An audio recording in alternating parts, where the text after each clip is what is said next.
Actually on another roof, and what I wanted to show us is just a few things that just did not get completed correctly.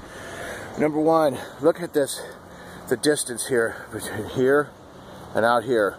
This is supposed to only be approximately 1 inch from the roof right here. Let's see if we get a better picture here, more in the daylight, sunlight here. Come on down here.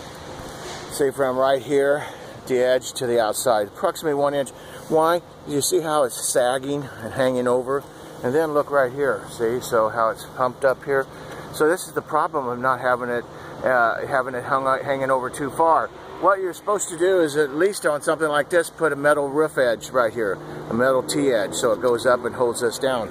Now let's go on down here and take a look at this, because this is another one of the things that I find all the time down here in the city. Beautiful spring fall morning here. But see, we don't have any flashing.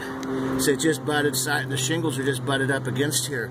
And what you're supposed to have is flashing going up underneath here, underneath your siding, underneath it, and then coming out on top of here,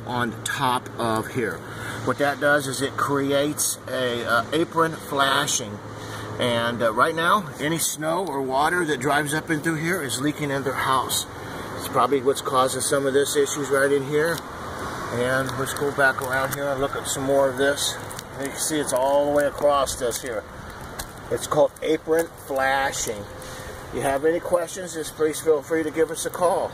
And our cell phone number to my office is my cell phone number, 314-520-6655, or the office at 636-394-3112.